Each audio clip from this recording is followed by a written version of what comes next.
Ever wonder how Russia's use of strategic weapons has changed the course of the Ukraine war?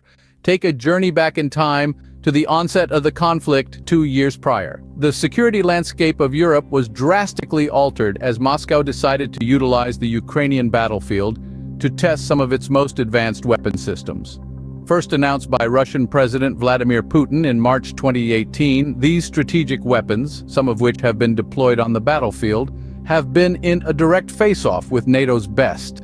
The fortunes on the battlefield have swung like a pendulum. Originally, Russia's invasion of Ukraine was projected to conclude in a mere 3 days. Now, it's entered its third year.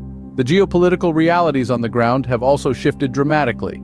Ukraine is increasingly fighting without Western military assistance, despite loud promises that the NATO military alliance wouldn't abandon Ukraine.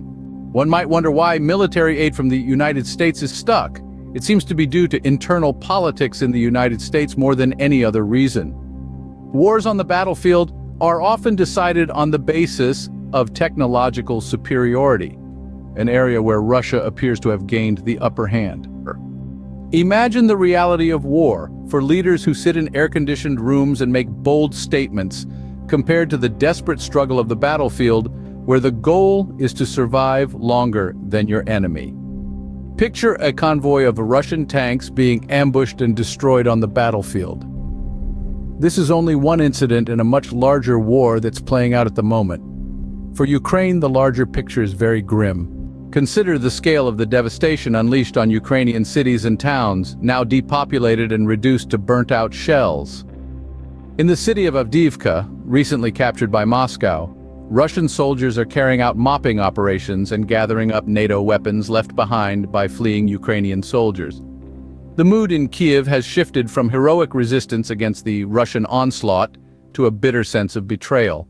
The Ukrainian forces are outgunned and outnumbered. Veslov, a Ukrainian artillery commander stationed in the Donetsk region, gives a sense of what's happening on the battlefield.